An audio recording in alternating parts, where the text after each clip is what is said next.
Mesdames et messieurs, bonsoir et bienvenue à votre focus, notre focus de ce soir.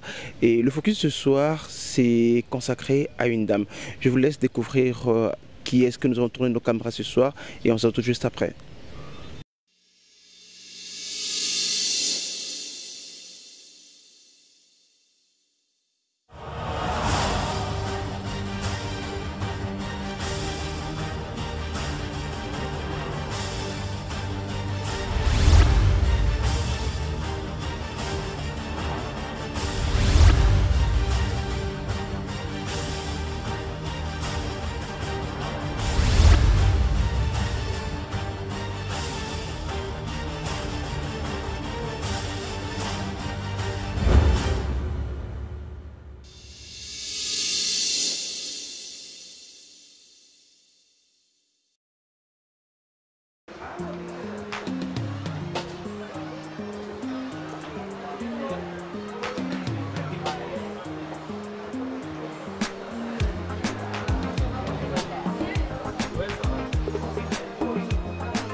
Vous avez découvert que l'invitée de ce soir s'appelle Madame Chantal Kanimbo.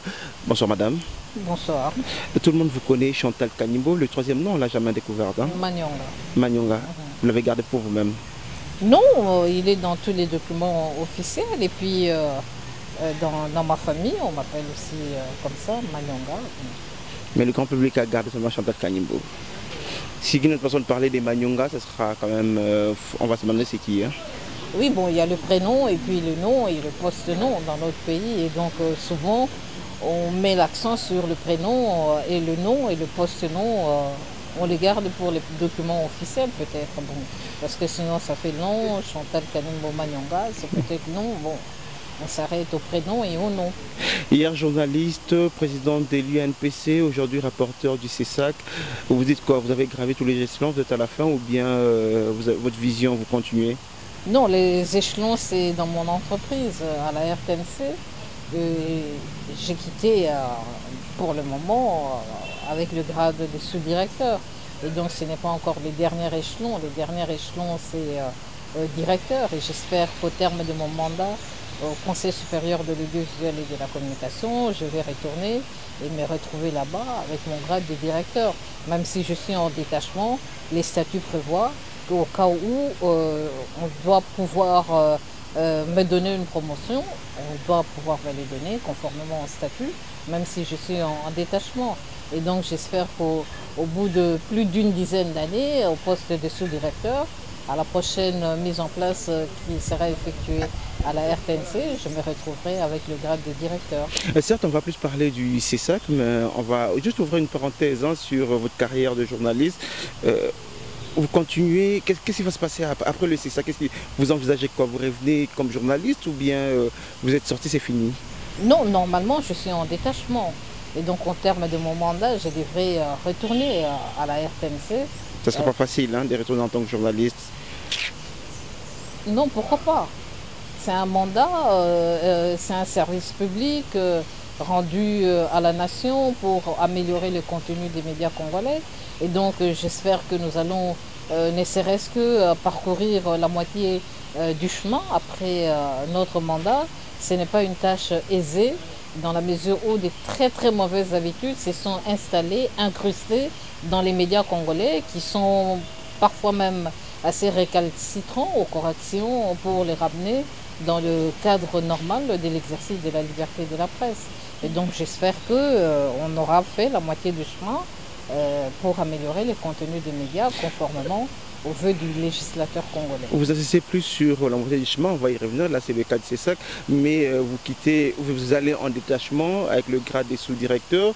Là, en tant que rapporteur du CESAC, vous avez pratiquement le rang de vice-ministre et revenir comme sous-directeur, ça ne sera pas... Mais c'est un rang, vous savez, ce n'est qu'un rang protocolaire. Avec salaire, non mais écoutez, non mais écoutez, c'est un rang protocolaire par rapport au travail que nous faisons. Le législateur a estimé que c'était important de nous mettre quand même dans une situation, je dirais, confortable pour exercer ce travail.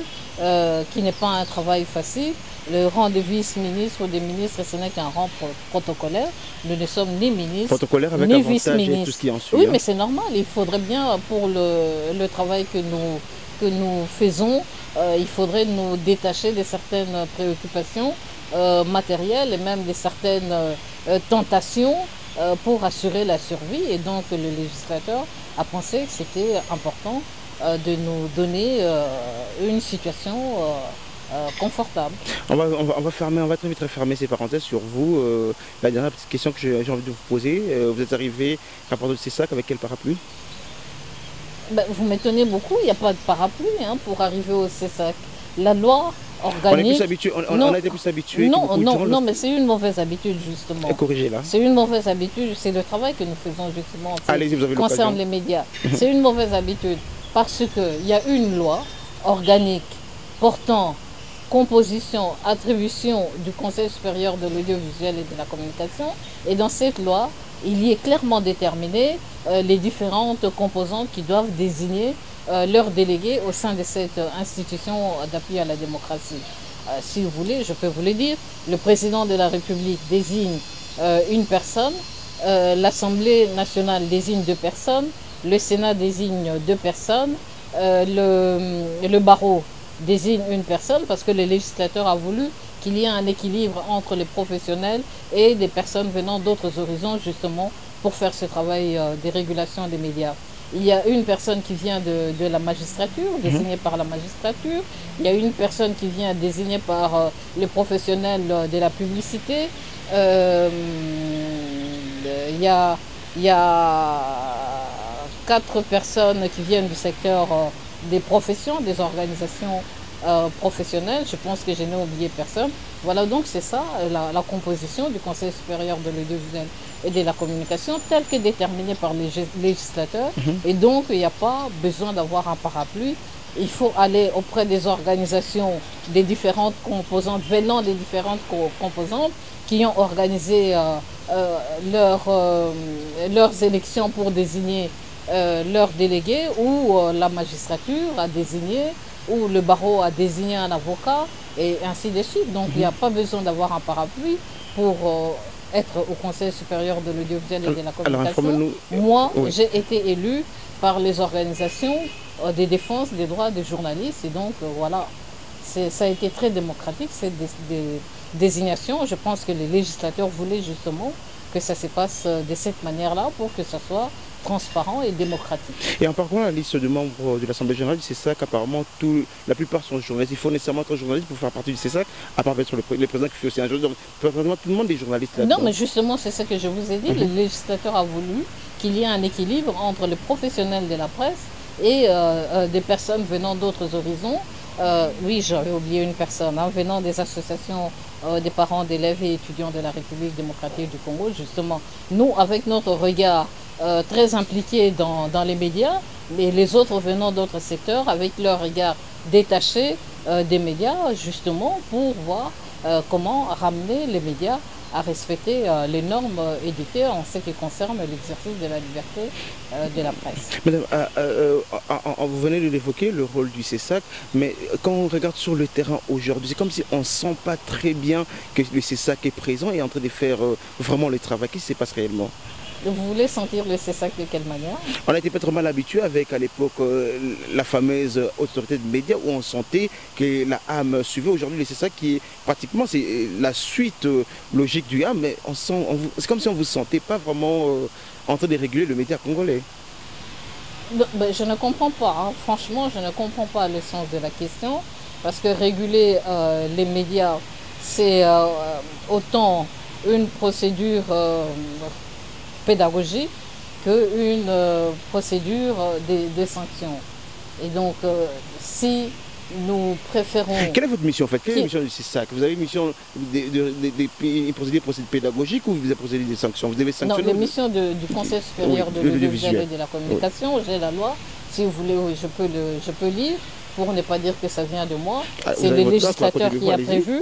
Et donc, les missions du Conseil supérieur de l'audiovisuel et de la communication, telles que déterminées par les législateurs, c'est l'article 8 c'est de garantir la liberté de la presse, de l'information et tout autre moyen de communication des masses, assurer la protection de la presse, veiller au respect de la déontologie en matière d'information, veiller à l'accès équitable des partis politiques, associations et de toute autre personne aux moyens officiels d'information et de communication. C'est ça la mission du Conseil supérieur de l'audiovisuel et de la communication. Et vous, en interne, vous dites quoi? Vous remplissez cette mission? À Oui, votre niveau, vous oui, dites que nous vous remplissez. remplissons la mission. Vous êtes sûr? En Amérique, vous dites que vous êtes en train de remplir votre mission, de veiller à tout ce qui est énuméré là? Oui. Vous avez un doute là-dessus, donnez-moi un cas et nous allons discuter. Tout le monde a accès aux médias comme il se doit, tout le monde, tout s'est fait comme il se doit? Nous veillons à cela. Et peut-être si vous pouvez aller par exemple sur les sites du Conseil supérieur de l'audiovisuel et de la communication, parce qu'on a aussi cette faiblesse-là dans la profession, de ne pas toujours se documenter, de ne pas toujours lire. Vous m'étonnez en me posant toutes ces questions, parce que le plus grand reproche qu'on nous fait, c'est de sanctionner, de toujours sanctionner. Alors quand vous me dites qu'on ne sent pas le CESAC, ça m'étonne beaucoup, alors que le reproche que l'on nous fait d'une manière générale, c'est de beaucoup sanctionner les médias. Alors comment voulez-vous sentir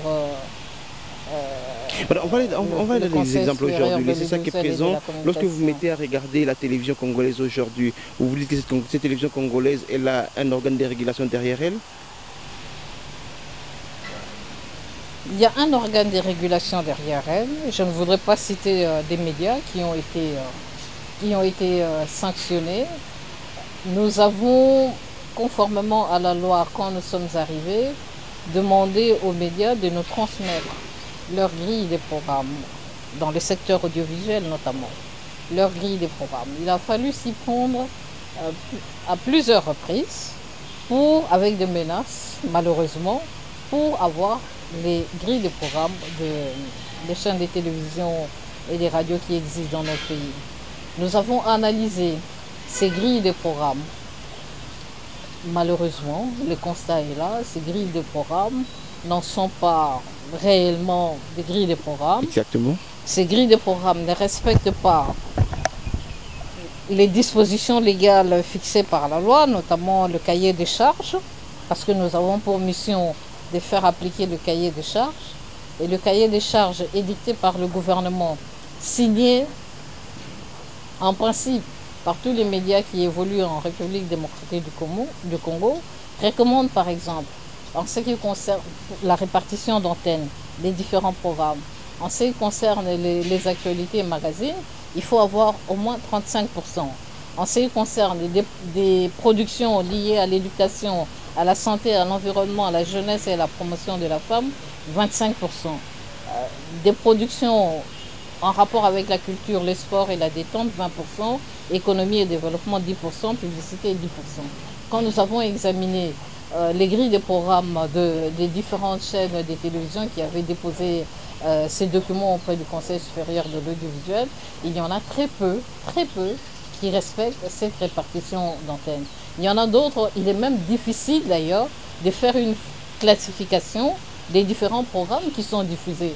On ne sait pas très bien si c'est en rapport avec l'actualité ou si c'est des magazines d'actualité. On ne sait pas très bien à quel public cette production est destinée. Est-ce que c'est une production tout public ou c'est une production destinée à la femme, destinée à la jeunesse, en rapport avec l'éducation? Donc c'est un méli-mélo total et nous avons pensé que ça serait important d'organiser par exemple un atelier avec tous les directeurs de programme dans cette démarche de pédagogie pour les aider à élaborer les grilles des programmes qui sont conformes à la loi. Et donc vous voyez la présence et sentir la présence du Conseil supérieur de l'audiovisuel et de la communication. Je ne sais pas vous, comment voulez-vous sentir cette présence? À vous entendre parler, il y a le constat qui est fait par rapport à ce qui existe sur le terrain, par rapport à nos télévisions, des radios et des stations de télévision.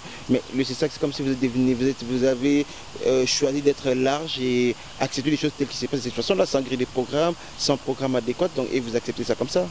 Vous pensez que ça peut changer avec une baguette magique, en un seul jour.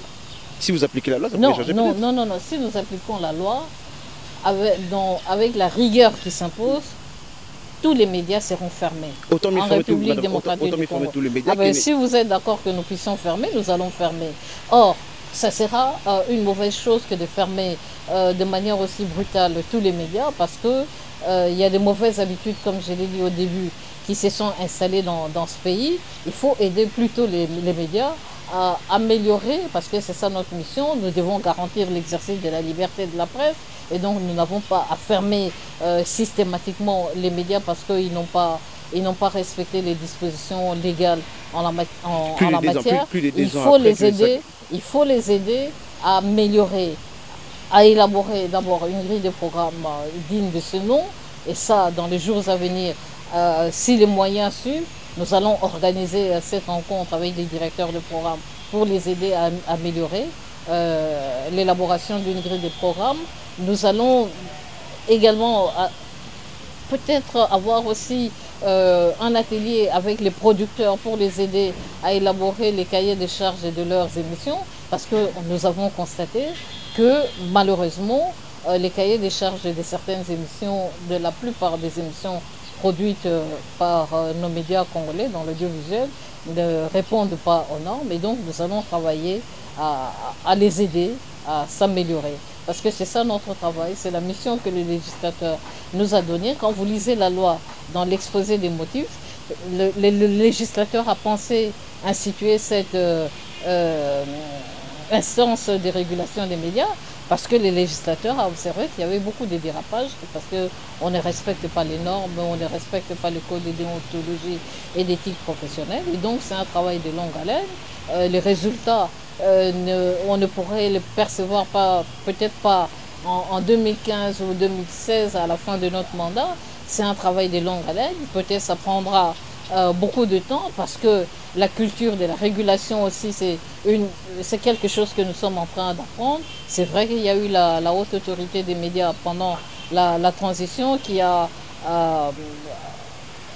commencé à faire habituer les Congolais à cette culture de régulation des médias. Mais malheureusement, vous êtes pressés, vous dites qu'il faut les fermer tous. Quand nous prenons des décisions, des suspensions des émissions ou des programmes ou des chaînes de télévision et des radios, bon, c'est dans la profession qu'on nous dit nous sommes trop répressifs et nous devons pas toujours fermer. La loi est dure, mais c'est la loi. Oui, exactement. Là, ça me fait plaisir que vous parlez de cette manière. Et je voudrais que tout le monde pense comme vous, parce que ça nous aiderait énormément à améliorer le contenu des médias congolais. Ça vous aiderait à améliorer le contenu des médias congolais, mais quand vous-même déjà vous refusez d'appliquer la loi parce que vous devez... On ne refuse pas d'appliquer la loi. Vous êtes large dans l'application de la loi. On n'est pas large dans l'application de la loi. Il y a un travail qui s'est fait, un travail sur plusieurs étapes. Nous requérons les grilles des programmes, nous les analysons, nous avons les résultats de ces grilles des programmes. Nous constatons que ça ne répond pas aux normes édictées par l'État congolais.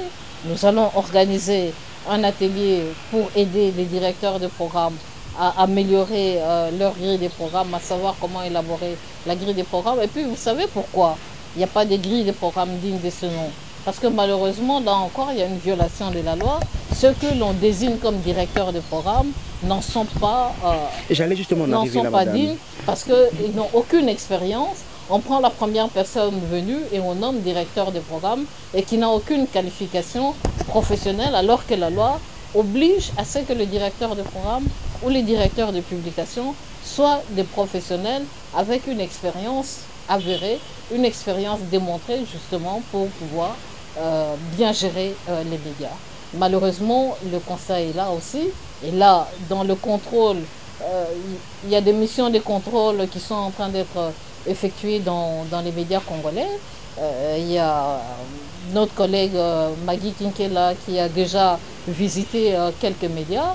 Et au bout peut-être de ces missions, nous allons avoir des résultats, des éléments qui nous permettront de mieux travailler pour justement recadrer les choses en ce qui concerne le contenu des médias congolais qui malheureusement, les téléspectateurs, les auditeurs eux-mêmes les reconnaissent, ne répondent pas à leurs attentes. Madame Kanimbo, vous êtes porte-parole, rapporteur du CESAC. Ça me fait plaisir que vous énumérez tout le chapelet de péchés que commettent les médias congolais aujourd'hui. Et à la fin, vous vous dites que... Il y a une phrase que j'ai aimée tout à l'heure, vous dites à la fin de votre mandat, vous aurez fait votre travail, vous n'aurez pas fait tout votre travail. Mais je me pose quand même une question. Après, vous finalement, dans ces pays, qui fera le travail que vous êtes appelé à faire? Mais nous sommes en train de Si ceux faire. qui viendront après vous doivent encore se dire que non, nous devons encore aller de travail en pédagogie, finalement, dans ces pays, personne n'appliquera la loi. Mais monsieur Jessica Vassile, vous m'étonnez énormément. Mais c'est une construction. Quand vous construisez, vous commencez par la fondation. Après la fondation, vous faites quoi? Vous élevez le mur. Après avoir élevé le mur, vous faites quoi? Vous faites la toiture et ainsi de suite. Vous pensez qu'après une vingtaine d'années de mauvaises habitudes qui se sont installées, avec une baguette magique, on va changer. Sinon, alors, l'instance de régulation, si les médias fonctionnent normalement, ça devrait s'arrêter après notre mandat. Or, instance de régulation, ça n'existe pas seulement en République démocratique du Congo. Même dans les démocraties de plus vieilles traditions, les instances de régulation des médias existent. Donc, il ne faudrait pas dire que personne ne fera le travail. Si vous ne le terminez pas aujourd'hui au cours de votre mandat, donc personne ne fera le travail. Non, c'est un travail de longue haleine. Et entre-temps, ça existe. Il faut inoculer. J'aime bien utiliser ce mot, inoculer, parce que nous en avons besoin. Nous avons pris de mauvaises habitudes pendant la longue transition zaïroise. Pendant toutes les transitions que nous avons connues, nous pensons que la démocratie, c'est ça. C'est un état de non-droit, chacun fait ce qu'il veut. Or, l'exercice de la liberté dans notre pays est organisé et réglementé par une loi. Et la profession, elle est organisée, elle a son code de déontologie et d'éthique professionnelle qu'il faut respecter. Or, nous constatons régulièrement de nombreux manquements dans les chefs des professionnels. Or, nous ne savons pas juger les professionnels. Quand nous les constatons, nous transmettons auprès des instances des professionnels qui doivent juger leur père par rapport aux manquements qu'ils commettent dans la profession. Et donc, vous voyez, c'est un travail de longue haleine. Il ne faudrait pas dire que si aujourd'hui, nous terminons ce mandat en 2016, nous faisons la moitié du travail, donc nous n'aurons pas fait notre travail. C'est un travail de tout le temps. Après nous, la régulation continuera et on continuera à faire ce travail. Même si nous changerons les mauvaises habitudes dans les médias congolais, le travail de régulation se fera comme ça se fait ailleurs, en France, en Belgique. Ce sont des pays de longues traditions démocratiques, mais les instances de régulation existent quand même parce qu'on a besoin de cela pour aider les médias à faire leur travail dans l'intérêt général. Et entre-temps, chaque jour, une nouvelle chaîne voit le jour en République du Congo avec toujours les mauvaises habitudes, parce que les autres font la même chose, et eux aussi vont faire la même chose et on va continuer comme ça. Non, nous devons veiller, nous devons donner notre avis de conformité avant qu'une nouvelle chaîne émette. Et nous avons constaté, pas seulement ici à Kinshasa, nous recevons quelques rapports de nos coordinations provinciales, qu'il y a des nouvelles chaînes qui arrivent. Nous n'avons émis aucun avis de conformité par rapport à cela et nous avons demandé à ce que des mesures soient prises pour que ces nouvelles chaînes qui arrivent se conforment à la loi. Nous devons étudier la conformité de leur dossier avant de pouvoir les envoyer auprès de l'instance qui a la réglementation en sa charge, notamment le ministère de la Communication et des Médias qui assure la réglementation. On espère que d'ici 2016, avant la fin de votre mandat, que tout redeviendra assez normal parce que beaucoup de parents aujourd'hui se plaignent quand même par rapport à toutes ces chaînes qui existent et tous ces programmes qu'on diffuse à longueur de journée, qui sont pratiquement le même programme pour toutes les chaînes, on ne sait pas finalement qui fait quoi. Oui, ce sont les mêmes programmes pour toutes les chaînes, justement. Le conseil là, les grilles de programmes ne sont pas des grilles de programmes, ça ne respecte pas la répartition telle qu'elle est dictée par le gouvernement dans son cahier des charges et nous devons travailler ensemble avec les médias pour changer cela par rapport à certains programmes qui sont diffusés à n'importe quel moment. Justement, je disais, on ne sait pas si ce programme est destiné à un public adulte ou à un public jeune. Nous avons élaboré la signalétique sur la jeunesse pour obliger les médias congolais, par exemple, à signaler que tel programme est destiné à un public plus de 18 ans, moins de 16 ans, moins de 12 ans ne peuvent pas suivre, moins de 10 ans, et ainsi de suite. Et nous allons, dans les jours à venir, mener une campagne pour sensibiliser et vulgariser la signalétique dans notre pays. Ça n'existe pas encore dans notre pays, mais ailleurs, ça existe. Quand c'est un programme, c'est un film destiné à un public au-dessus des 10 ans, vous n'avez pas le droit de le diffuser sans ce symbole qui indique pour attirer l'attention des parents, afin que les parents puissent prendre leurs responsabilités. Parce que la télévision, regarder la télévision, en ce qui concerne les enfants, ça relève aussi de la responsabilité des parents qui doivent veiller à tenir à l'écart leurs enfants quand il s'agit des programmes qui ne sont pas destinés à leur âge. Madame, il y a aussi une autre forme de média qui est en train de prendre aussi de la vitesse. C'est le média sur Internet, hein, les publications et autres vidéos qu'on publie sur Internet. Ça également, ça relève de la compétence de la CESAC ou bien? Absolument. Les médias en ligne également relèvent de notre compétence. Mais là également, c'est pratiquement tout le monde publie ce qu'il veut. On ne sait pas finalement. Vous savez, c'est encore notre problème. Vous savez, oui, vous savez, quand vous devrez faire ce travail, il faut aussi avoir les moyens. Je suis contente aujourd'hui de voir que le gouvernement désormais va faire des budgets programmes, et pas juste un budget comme ça, mais des budgets programmes. Parce que quand vous faites un budget programme, ça veut dire que vous avez un programme dans tel secteur et vous vous donnez les moyens pour pouvoir réussir ce programme.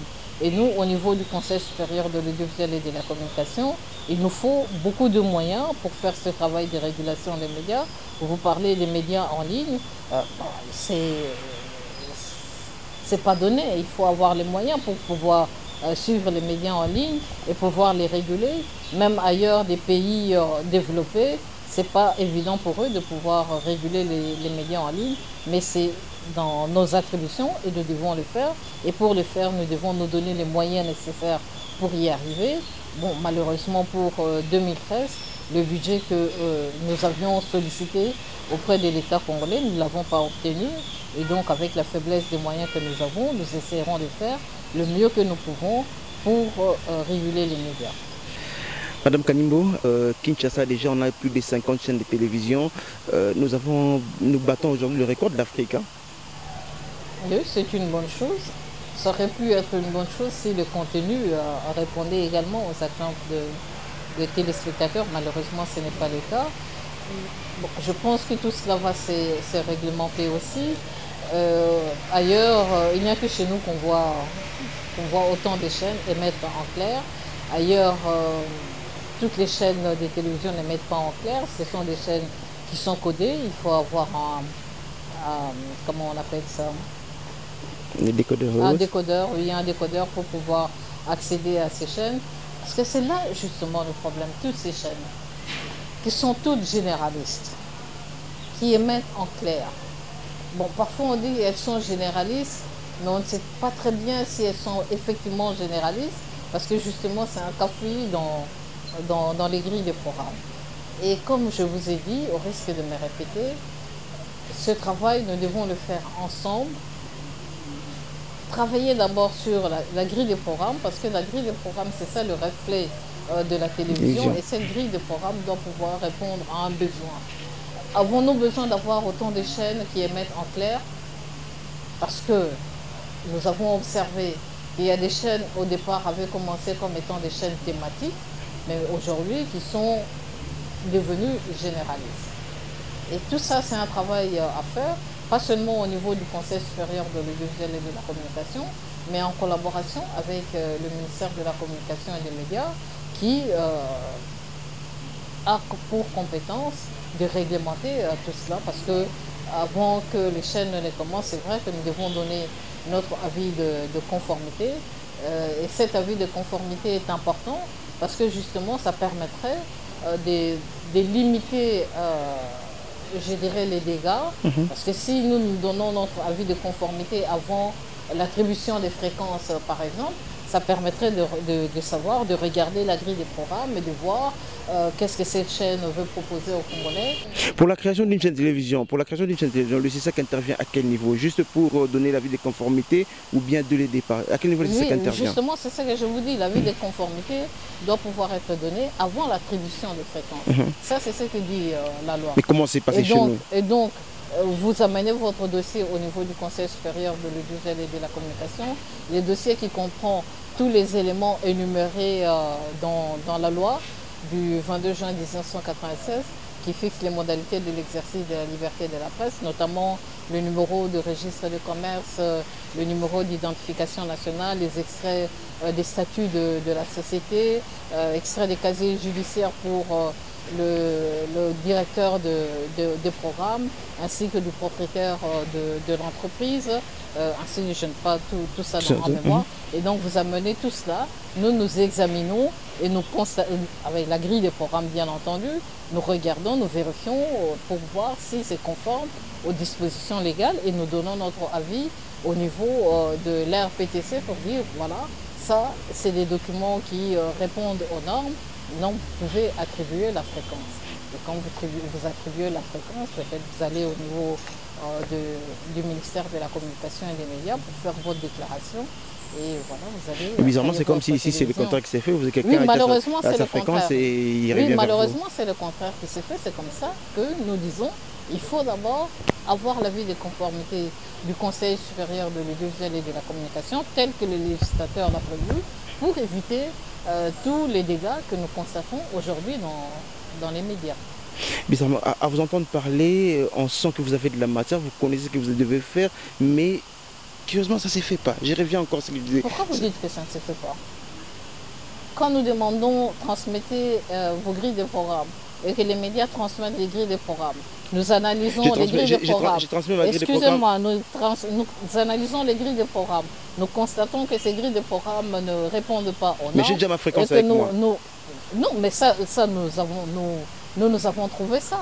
Mais la loi... Donc, l'avis du CESAC, c'est ça qui peut dire que c'est ne servent à rien, mais j'ai déjà ma fréquence avec moi. Non, mais justement, c'est pourquoi nous demandons à tous les médias de nous transmettre tous leurs dossiers et nous allons examiner si ces dossiers sont conformes à la loi et nous allons donner notre avis dessus. Ceux qui ne sont pas conformes à la loi, eh bien, le ministère qui s'occupe de la réglementation devrait prendre ses dispositions pour mettre un terme à ceux qui... Et si le ministère ne prend pas de ses responsabilités, qu'est-ce qui va se passer? C'est la décision du ministre. Nous aurons donné notre avis. Au niveau du Conseil supérieur de l'audiovisuel et de la communication, tel que la loi le dit, parce que les compétences des uns et des autres sont déterminées, nous, par la loi organique. Le ministre ayant la communication et les médias dans ses attributions par les décrets qui fixent les attributions et les contenus des différents ministères. Et un jour, vous souhaiterez quoi dans notre pays? Qu'est-ce qui serait... C'est un travail de collaboration qui doit se faire entre nous et le ministère. Le ministère réglemente, nous régulons.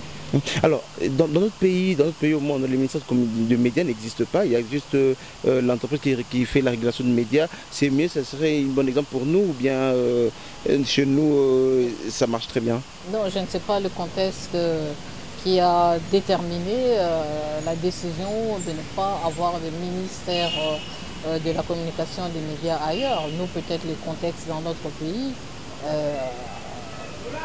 fait que ce ministère existe, parce que dans la loi portant modalité de l'exercice de la liberté de la presse, il y a le ministère qui intervient en ce qui concerne la déclaration de création d'une entreprise de presse.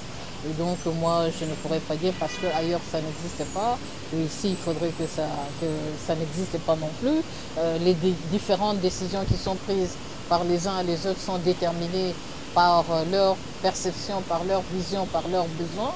Dans notre pays, pour le moment, on ne sent pas la nécessité de ne pas avoir un ministère de la communication. Peut-être, bon, ce ministère de la communication et des médias, on devrait lui donner un autre contenu. Je ne sais pas, comparaison n'est pas toujours raison. Donc, c'est vrai qu'au niveau de la profession lors du congrès de la refondation en 2004. La profession avait souhaité la suppression du ministère, espérant que l'instance de régulation qui sera mise en place devra faire tout ce travail, mais pour le moment, la politique de notre pays n'a pas encore déterminé cela. Madame, on va ouvrir un autre dossier, on va parler du journaliste congolais. C'est les questions que je vais vous poser tout à l'heure. Je me souviens de vous l'avoir déjà posé plusieurs fois. Vous avez été journaliste. Aujourd'hui, c'est comme si dans notre pays, le métier le plus facile à faire, c'est le métier du journaliste. C'est-à-dire quelqu'un se réveille un matin et puis il devient journaliste. Est-ce que un jour, les choses pourront changer encore dans ces domaines, dans ce secteur? Non, mais ça changera. Ce n'est pas seulement dans notre métier, c'est dans tous les secteurs de la vie nationale. Justement, les années transition ont été très dommageables pour la société congolaise parce qu'il y a beaucoup de mauvaises habitudes qui se sont installées. Tout est organisé par les lois, mais les gens pensent qu'ils peuvent aller au-delà des lois, faire ce qu'ils veulent au nom de, malheureusement, dit-on, de la démocratie. Or, la démocratie, ce n'est pas les désordres. Il y a une loi qui fixe le statut du journaliste dans notre pays. Cette loi est encore en vigueur. Cette loi détermine les conditions d'accès à ce métier. C'est d'abord ceux qui sont formés dans les institutions qui forment les journalistes. Il faut avoir un niveau universitaire pour exercer le métier. Même si vous avez suivi d'autres filières, pour exercer le métier, vous devrez passer au moins 3 ans de stage à apprendre le b.a.-ba du métier. Mais dans notre pays, malheureusement, c'est comme quand on crée une radio, une chaîne de télévision, un journal. On pense que c'est ça la liberté. On se réveille le matin et puis on le fait. Alors que la loi fixe les conditions de création d'un organe de presse, d'une radio, d'une télévision. La loi fixe les conditions d'accès au métier de journaliste. Mais malheureusement, et qui est chargé d'appliquer cette loi finalement? Nous, au Conseil supérieur de l'audiovisuel et de la communication, dans la loi organique du CESAC, nous avons reçu également comme attribution de veiller à l'exercice légal du métier. Et donc, en collaboration avec l'organisation qui donne les statuts de journalistes, nous devrons travailler ensemble ils vont nous transmettre leur état des lieux de ceux qui sont identifiés comme journalistes et ceux qui ne le sont pas.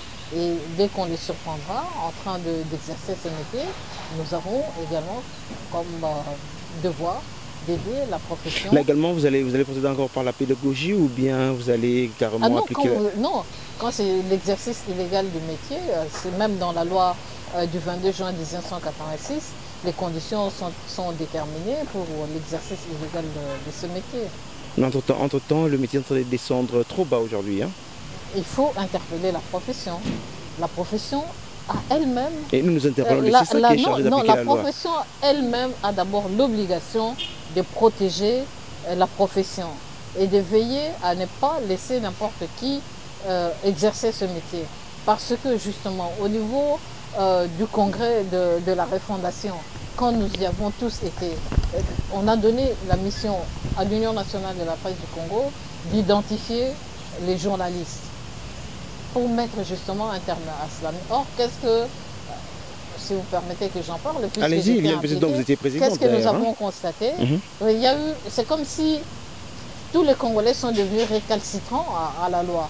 Et donc, quand on a dit cela, il y en a qui ont refusé, qui ont dit non, nous, on ne va pas aller se faire identifier là-bas pour telle raison. D'autres m'ont dit que vous étiez un SBL. Oui, des raisons qui n'en sont pas... qui ne sont même pas des arguments, quoi. C'est de faux fuyants, parce qu'il y a des gens qui estiment qu'ils peuvent continuer à faire ce qu'ils veulent comme ils l'entendent, parce qu'ils savent que s'ils se font identifier au niveau de la profession, il y a le respect du code de déontologie et d'éthique professionnelle à respecter, parce que vous signez cet engagement, et quand vous les signez, ça voudrait dire que quand vous commettez des fautes professionnelles, on est à même de vous radier de la profession, parce que vous ne méritez pas cela. Bon, par diverses raisons, diverses manœuvres, les journalistes sont, entre guillemets, ont cherché à éviter cela, mais ceux qui se sont fait identifier sont considérés aujourd'hui comme des journalistes et les autres ne sont pas des journalistes. Mais ils exercent quand même le métier. Et donc, avec le Conseil supérieur de l'audiovisuel et de la communication, si nous recevons une requête de l'Union nationale de la presse du Congo, par exemple, qui nous dit telle personne exerce illégalement le métier de journaliste, nous sommes en devoir de saisir les institutions compétentes pour mettre un terme à cela, notamment la justice.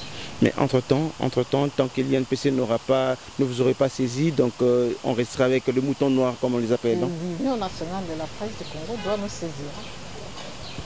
C'est l'Union nationale de la presse du Congo qui peut nous dire tel est journaliste et tel ne l'est pas. Nous n'avons pas le moyen de pouvoir déterminer cela.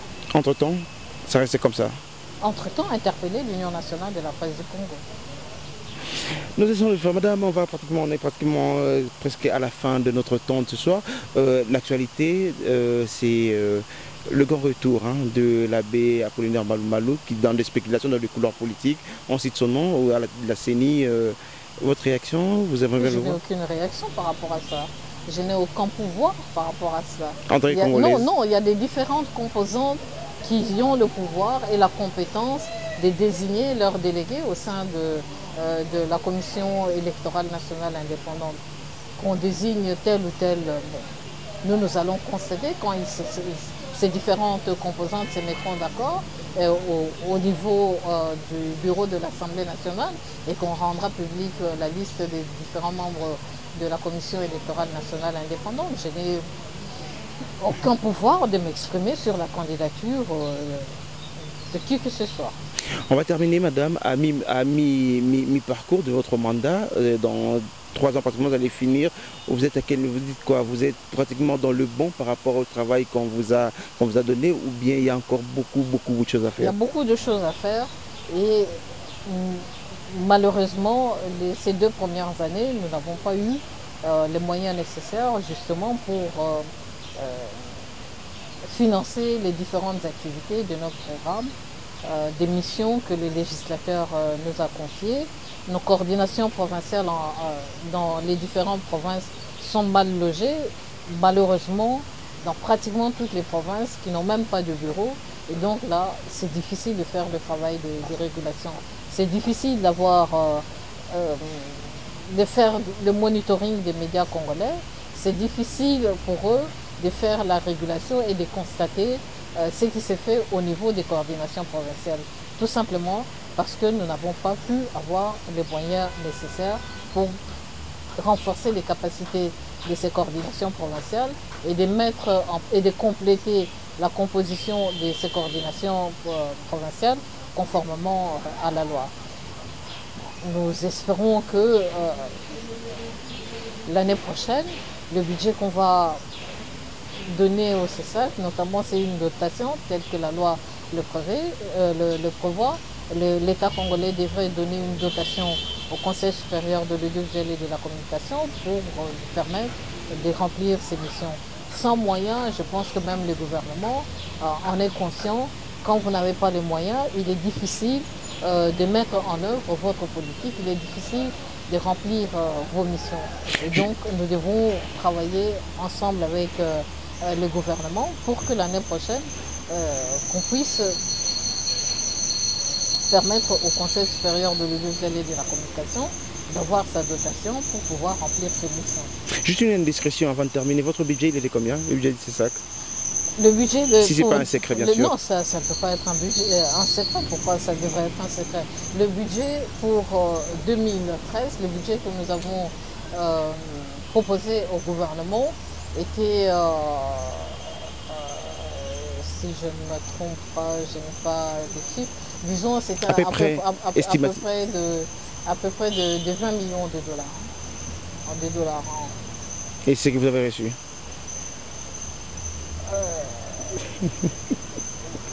Peut-être pas la moitié de ce budget. On va terminer. Des sons de cloche, le 20 heures de l'RTNC vous manque quand même? Non, vous savez, c'est un choix. Hein. C'est un choix que j'ai eu à faire. Bon, je ne sais pas.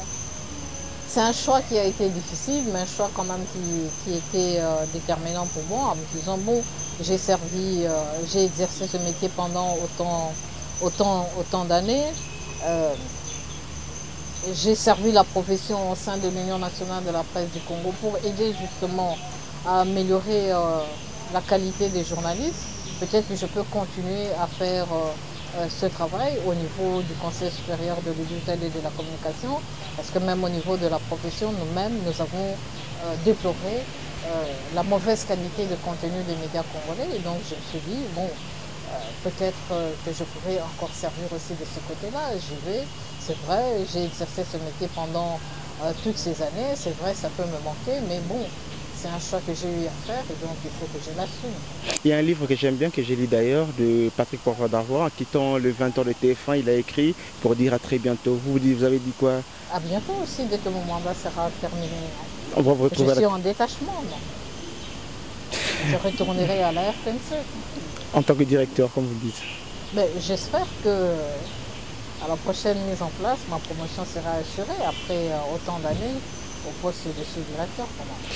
On va pratiquement terminer. Vous allez regarder la caméra qui est juste derrière moi, qui est votre caméra. Vous avez autant de modèles dans cette ville de Kinshasa, au Congo et partout. Beaucoup de filles qui sont venues dans ces métiers parce que je voulais être comme Chantal Kanimbo. Ces soirs, vous allez leur dire quoi? Mais je leur dis bon courage. C'est un métier passionnant. C'est un métier qui a beaucoup d'exigences. Ce n'est pas facile. Ça demande beaucoup de rigueur. Si nous connaissons une baisse des qualités quand même dans le secteur, c'est peut-être parce que nous pensions que c'était facile. Les gens pensent peut-être qu'il suffit de se mettre devant une caméra et de parler et puis c'est facile. Il y a une formation qui est absolument nécessaire pour exercer ce métier. Il faut avoir une vaste culture, il faut avoir un background important pour pouvoir apprécier et analyser les choses et pouvoir les interpréter pour les auditeurs, les téléspectateurs ou les lecteurs. C'est un métier exigeant, ce n'est pas facile. Et moi, il a fallu travailler tout le temps, toujours, se former pour pouvoir exercer ce métier. Donc j'encourage celles qui veulent s'élancer dans le métier et ceux qui veulent s'élancer dans ce métier en leur disant que ce n'est pas facile. Il faut toujours travailler, encore travailler. C'est terminé pour Focus ce soir. On se retrouve la semaine prochaine pour un autre numéro avec un autre invité. Merci et bonsoir chez nous.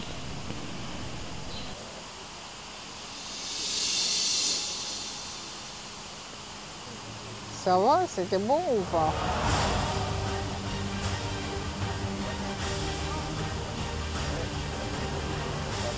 Il voulait me faire dire des choses. Pardon?